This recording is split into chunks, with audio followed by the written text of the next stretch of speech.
On today's show, what if Anthony Davis isn't ready to start the season? And how does he benefit from being out of LeBron's shadow? We'll talk about that and more in today's Like a Mavs.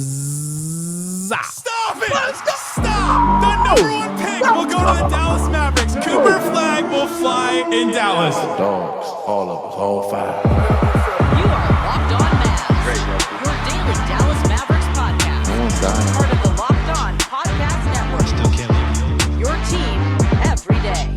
I'm gonna get a city like that. And welcome. You are locked on to the Dallas Mavericks, your team every day. My name is Nick Angstadt, media member covering the Mavericks for 10 years. Thanks for being every day, making Locked On Mavs your first listen every day. Today's episode is brought to you by FanDuel. Right now, new customers can bet $5 if your bet wins. You get $300 in bonus bets to use across the app. Download the app today, FanDuel.com. Joining me, as always, the post-game prodigy from the Great Slightly Biased YouTube channel. Moving along in the offseason. Giving up on the boys? No, I'm all in.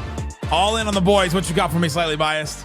Yeah, I mean, it's pretty sad. We talk about AD and Flagg, and it's just like none of those guys will ever be as good as Brandon Aubrey, ever. So, might be the best Dallas sports athlete we've ever seen. Hey, you know, they're going to set him up at the moon. I saw Marcus Mosher, Locked On Cowboys, post that today. They're going to set him up at the moon at some point. Wait, how do you pronounce his last name? Was Mosher? Yeah, Marcus Mosher. I've always thought it was Mosher. I'm pretty sure I've listened to their shows, obviously, and I know him. There you go. I've only seen him on Twitter. Today's episode, we're previewing Anthony Davis' season this year. How does he benefit from being out of LeBron's shadow? How does he prove that he's going to be a top 10 player like I think he is? We both think that he is. And if he is a top 10 player, then what will happen with the Mavericks? Who benefits the most from playing with AD? Who's going to have to adapt? A bunch of questions. I got a bunch of questions about Anthony Davis' season, but I want to start here slightly because Mark Stein has been throwing around a report that Anthony Davis is still not back on the court, that he's still recovering from this eye injury, this detached retina or whatever it actually is at this point. And he's still not back on the court. But if Anthony Davis is not ready to start the season, then what? There are so many ways that you could take the end of this statement. And to me, I think the worst part of it would be then fans will maybe never accept him if he doesn't start the season, because it's just starting off another season bad. He only played 9 games last year for the Mavericks because of injuries. He's already known as an injury-prone player. If he doesn't start the season, then it's like I think the Mavericks would lose a lot of fans at the beginning of the season right from the start, because they're like, well, this was the guy you promised. This was the guy you made the big trade for, and he's not ready to start the season, just like our worst fear, basically.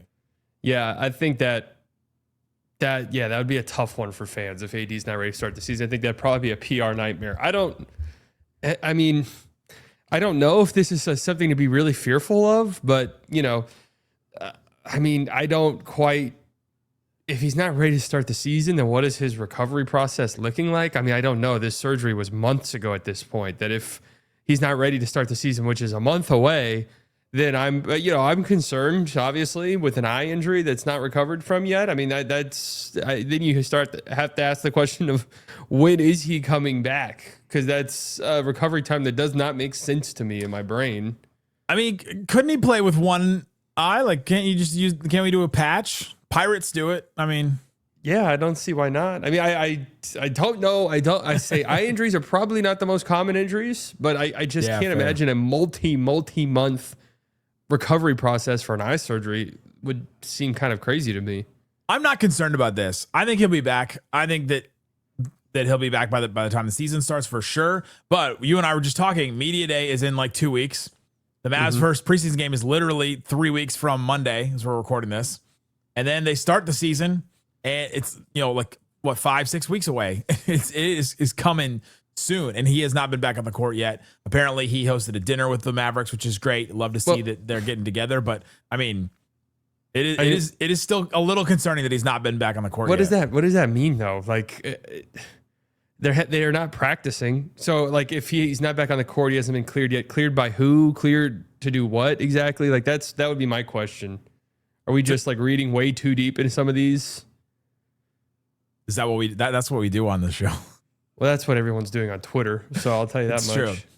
It's a good question though, because I do think that him not being back on the court, does that mean he's not working out? Does that mean he's not like he's gonna be out of shape? Are we gonna have to deal with that again? Does that I don't know what that means for him. And so I really think the Mark Stein report just comes with, well, we'll see what happens, right? Because I don't know that we can actually know how it's gonna affect him or when he's gonna come back. And he may not know because it's an eye injury and that's not necessarily something that is easy to diagnose, like a broken ankle, or something like that.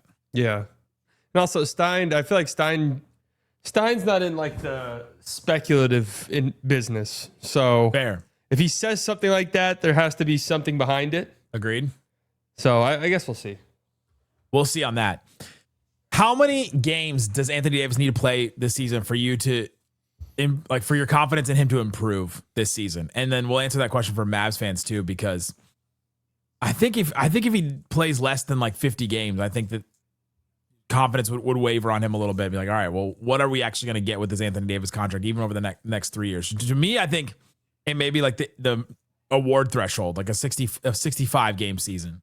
Yeah, I was going to say 65 would be, for me, a comfortable spot. Now, probably more ideally, because 65 really isn't, that means you're missing close to 20 games, which is a lot of games to be missing. So, 65 would be my threshold. Anything less than that, I think, because it's not like if I thought this team was better, I would say, as long as he's healthy for the playoffs, I really don't care how many games he plays. But I don't think this team is guaranteed to make the playoffs. And I definitely don't think this team's guaranteed to make the playoffs if AD misses a significant chunk of time. So, 65 for me would be like bare minimum. Yeah, he's just got to be around. We just got to see him. We've just got to see him on the court. I think for Mavs fans, I think that 65 game threshold is probably good. But even if it's 60, 55, something like that, half a season, 40 something, I just don't think that any of those numbers less than like 70, honestly, will change the confidence with Anthony Davis for Mavs fans, because you're still missing 20 games, like you said. I just don't think this team's good enough to survive that. People aren't going to like hearing that. Like, they're just not. They went 7-4 when he played last year. So do the math on what that means. They went without him. I'm not going to do it, but it's bad. But just think about it. It's horrible. But he's shown that if he's on the floor, and even in games where he didn't play great, like I remember that Nets game, that first game he came back, didn't look particularly good really at all. But him just being out there was a significant swing for the Mavericks, just having that guy defensively and the gravity that he had offensively. So he needs to be out there, because again, if it's 50 games, I think this team's not going to, I don't know if this team will make the play-in tournament. Like, I'm just being serious. It's a stacked conference, and this is your best player.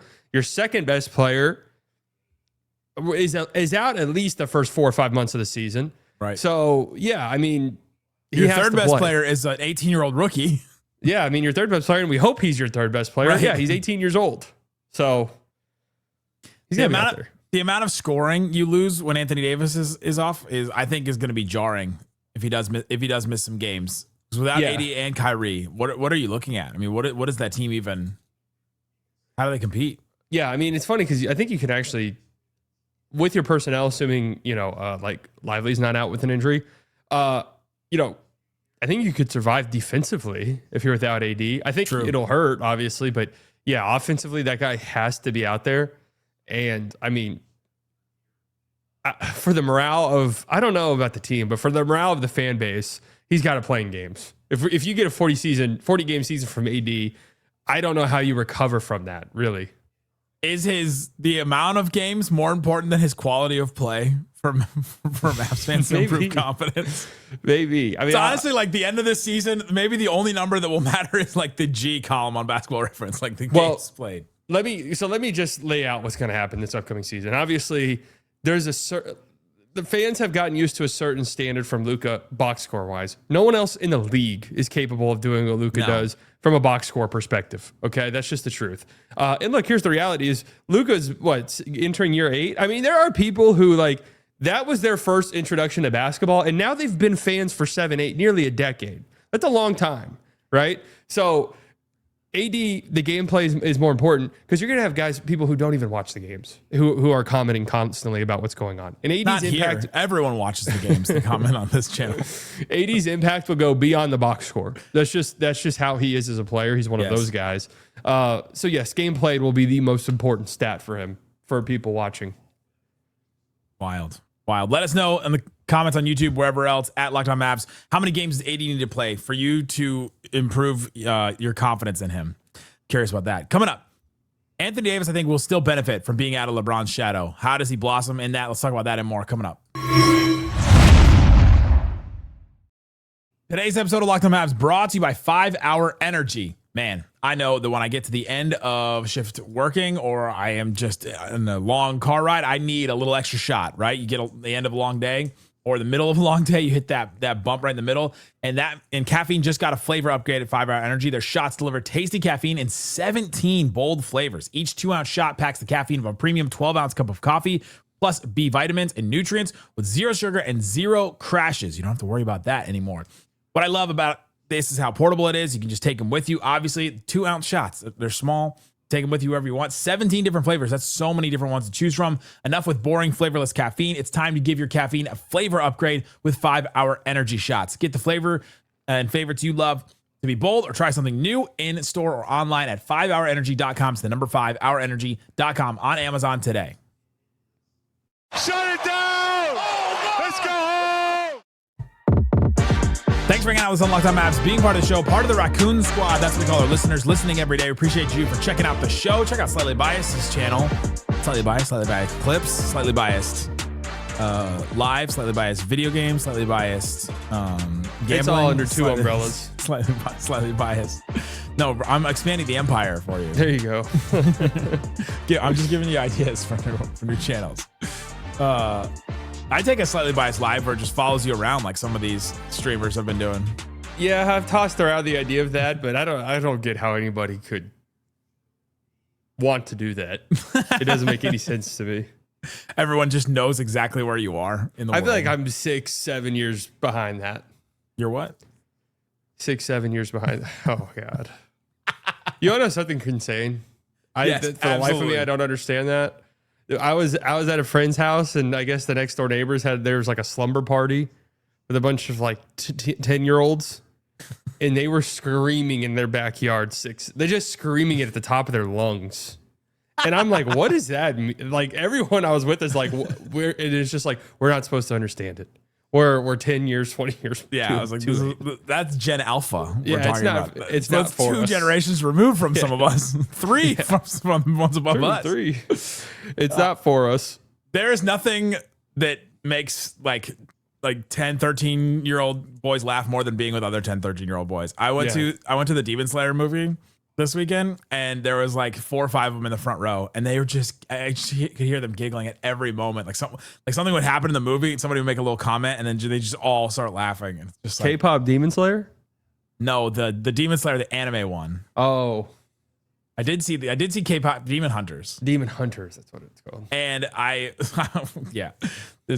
that one, both of them actually crushed recently. Yeah, K-pop Demon Hunter was good. I liked it. Everyone wants the demons to die. Like no one wants demons to live. You either slay them or you hunt them. I've got a whole theory on demons. We'll save it for another day.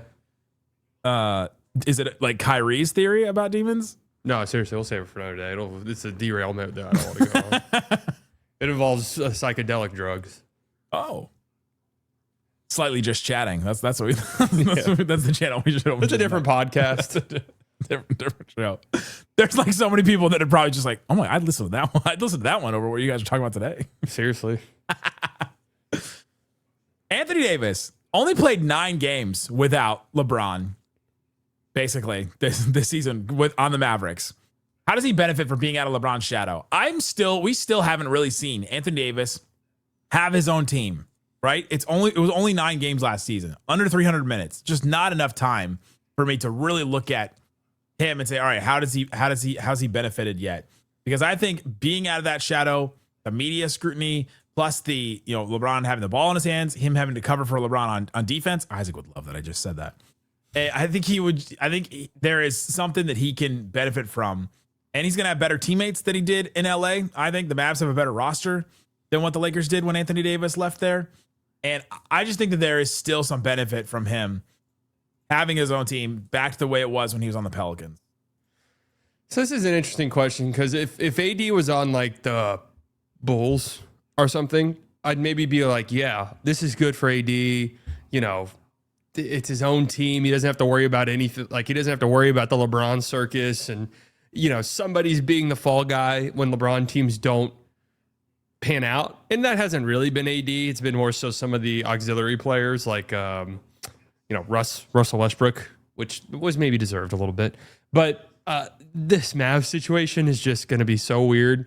You know, I think really it's unfair to everybody on this roster. We're probably going to have to get like 2 team iterations removed from the Luka trade entirely before guys are just like there on their own, if that makes sense. Where they're not affected by it still. Yeah, where it's not like everything they do is going to be under the lens and the microscope of the Luka trade. So I feel like because of that, the pressure, it's going to be pretty high on him. I mean, not from like a national perspective, I don't think, though. I think most of the pressure is going to be internal, like from him. Yeah. It's gonna be internal, like no, it's going to be from the Mavs fan base. Well, that's where he's going to feel it. Yeah, but it's pressure that he's going to put on himself to be better because of that trade, because of how Mavs fans responded to it, and that will be. I mean, at least they have Cooper Flagg to take some of that pressure off and some of that attention off, but it's going to be all about Anthony Davis basically all season. Yeah, I mean, it comes down to health, really, which is. Still, like, there's just really nothing else you can say about it. No, because if he plays, I think he'll be good. Like, I don't see, you know, he just plays a brand of basketball that's just like, he'll do what you expect him to do. You know, if you don't have like unbelievably high expectations for him, he'll do what you expect of him, which is he'll be one of the best defenders in the league. He'll be one of the best rim protectors in the league. He'll be one of the best like one-man defenses in the league. And he'll have some games where offensively he's scoring 35 points, 40 points, and it looks incredible. And some games where it's just not going. And that'll be that, right? But it's just if he stays on the floor. That's it. That's it for him. That's what Dirk said. I went to the Dirk tennis, you know, the Dirk Nowitzki Foundation tennis event this weekend. And he was asked about this team and how you I asked him how he evaluates the team now that he's like on the outside looking in, which is kind of wild.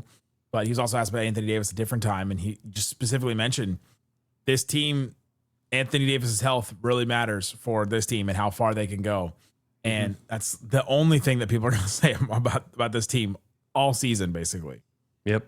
And it's fair. Because it is true. Yep. And so that's part of the thing that happens when it's now his team is now there's more pressure on you to stay healthy. But I think that on the court, him being in control, like having the controls, I think, and having the offense maybe formed around him, I think he'll benefit from. Yeah, I mean, I think it just lost in all of this is, I mean, Anthony Davis is a fantastic NBA player. You know, he's incredible. He's a first ballot Hall of Famer. He's an all-time great. Yeah. Like he's one of the top 10 players in the league if he's on the floor consistently. So yeah, I mean, he'll benefit from being the guy. Now the thing is though, is it's like, it'll be interesting to see. I don't know how bullish I am on him having like an incredible offensive season, or how like efficient a Anthony Davis led team without real point guards, or at least a lot of like real point guards is. But that remains to be seen. That's the one point is he still is kind of dependent on other guys. And D'Angelo Russell is going to come in, I think, be pretty good, pretty solid. He's played with Anthony Davis before, is a good pick and roll like playmaker. And is a good assist guy, averaged like 6 assists for his career. And so he has that. But can he get on the same page with Flagg as a playmaker? Can Anthony Davis make plays for a Lively, for a Gafford, like we saw in the one half against the Rockets, that one magical half? Can we see him make plays in that way? And I think that's what it all hinges on. And I'm fascinated to see this offense because it's got to be different than in the past. That's like one of my big things going into the preseason even is I'm watching that. Well, I'm looking at his number 9 games for the Mavs last year, or 9 regular season games.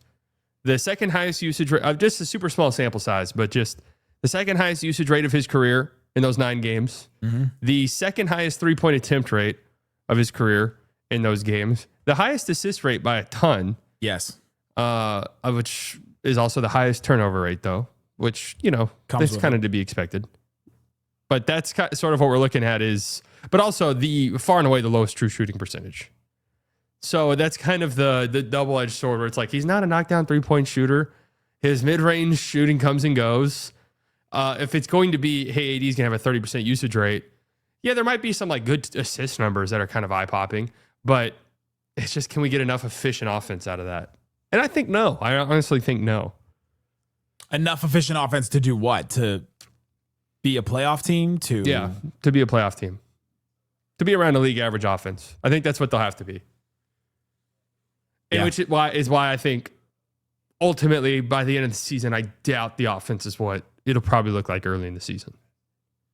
Got to make changes. Yeah, I doubt it's the Anthony Davis show the whole year. That's just kind of what I expect. Absolutely have to make changes. Coming up, Slightly and I both think that Anthony Davis is a top 10 player. How does he prove that? And if he is a top 10 player, then what will happen to the Mavs? We'll talk about that and more coming up. Today's episode of Locked On Mavs brought to you by FanDuel. FanDuel Sportsbook has all kinds of things to get you in on the action. Football season is here. Right now, new customers can bet $5, and if your bet wins, you get $300 in bonus bets to use across the app. Go check out all kinds of things. The Cowboys got to win.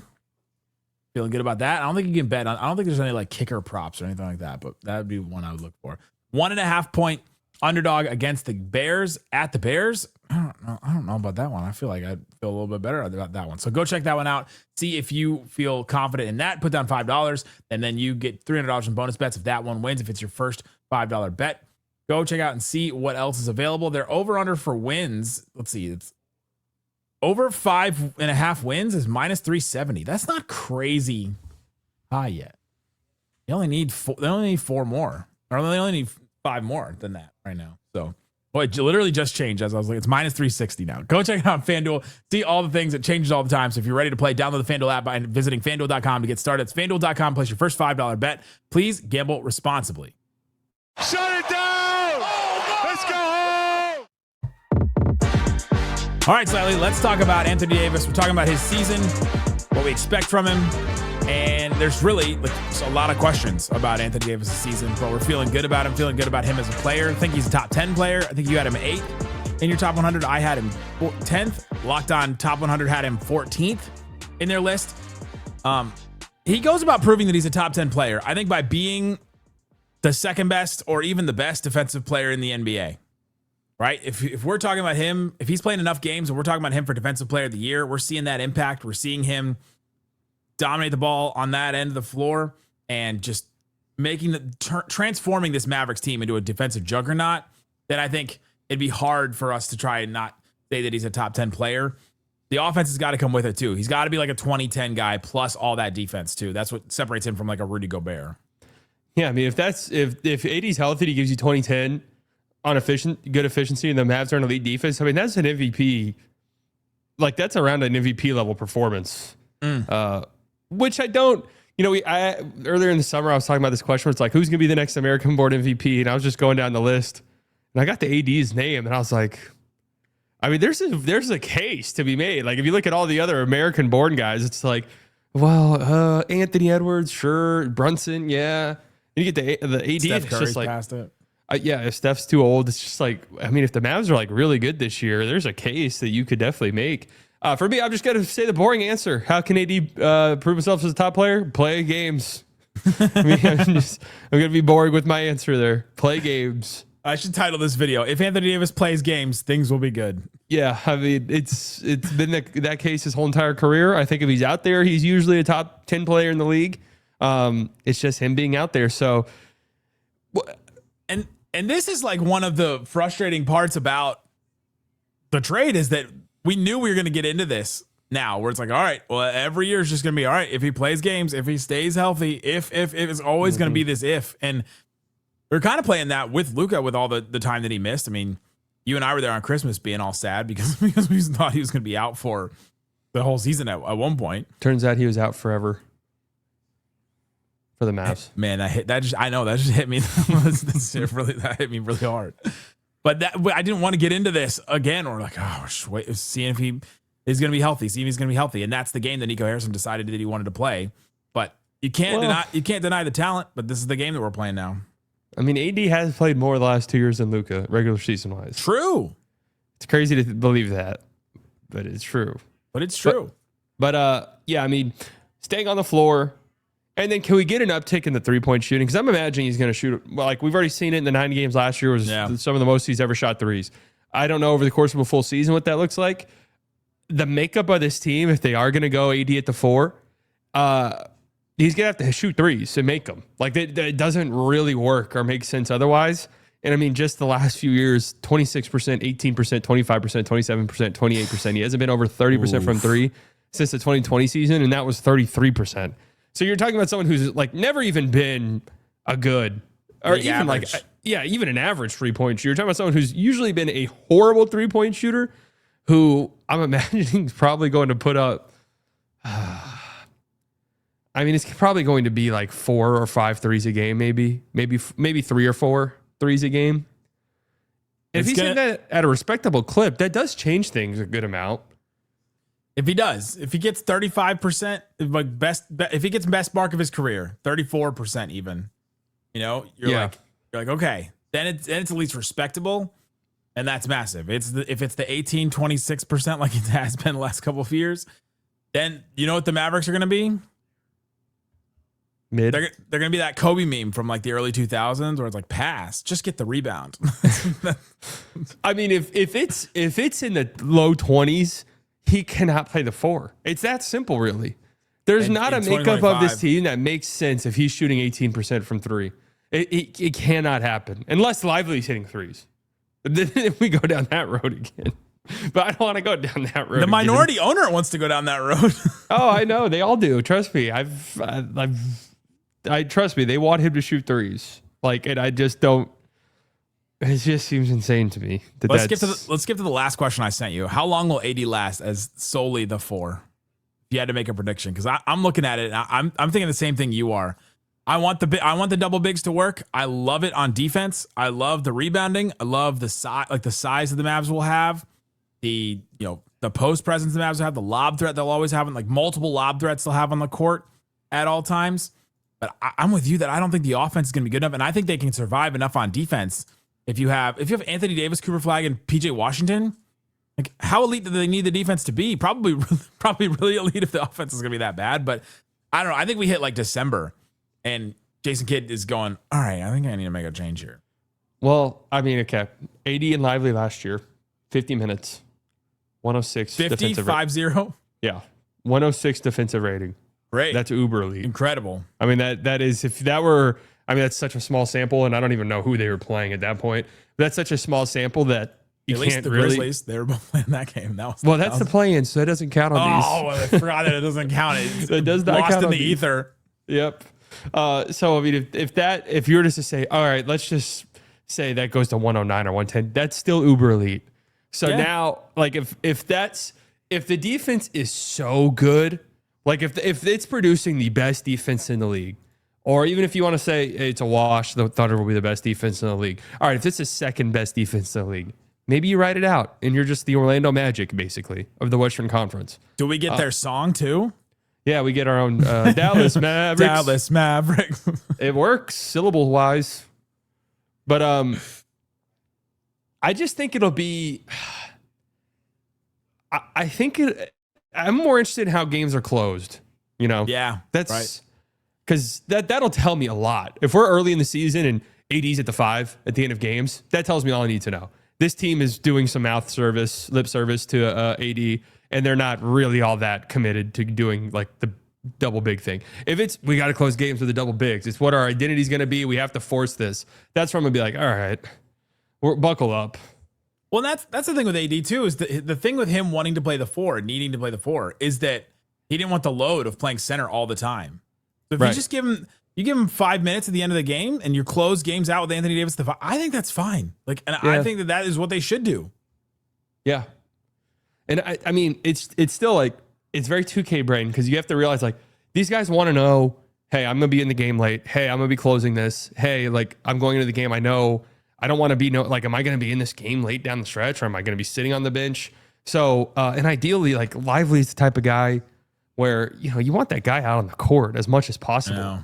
So it is like this interesting dilemma, but I mean, we'll see. If Lively shooting threes, I mean, that changes things, I guess, but I mean, I'm not banking on that. An elite defense last year, the Thunder, according to NBA.com's ratings, 106.6, which you mentioned it was 106 with Lively and Anthony Davis for that minutes. For that really small sample size. 109 was the Clippers and the Magic. Mavs can get to like 109, and then if you have a net rating that's like 3-4, 2-3-4, you're great. You're doing really great in the NBA. Yeah. So can they get to the Magic had a 109 offensive rating last year? Yeah, I mean, can you get to 110? Can you get to 111? I've said the realistic high ceiling for the Mavs is that 109, 110, defensive rating with a league average offense. 111 was the Blazers last year. 110 was the Jazz last year. They can offensive Defense? rating. Offensive I was about to say, you said the Blazers. I was like, yeah, Blazers had a good defense. And you said the Jazz. I was like, what? No, Jazz 119. But yeah, they can Mavs offensive rating with AD on the floor last year was 113. Yeah, that's what they finished for the season. Which is what? What they have them at? 18th. Tied for 17th. And their defensive rating with AD was 114. But again, missing so many guys playing Kessler at center. Just like, I don't know what to do with that information. That's what we think about Anthony Davis going into the season. Tomorrow, Slightly and I'll be back talking about Cooper Flagg and previewing his season going into this year. Go check out Slightly Biased, great YouTube channel. All kinds of good stuff coming from us and him. Isaac, I don't know if he'll ever be back. We'll talk about that and more tomorrow. Thanks so much for listening to Locked On Mavs. Peace out. Boom. He's staying in Disney World.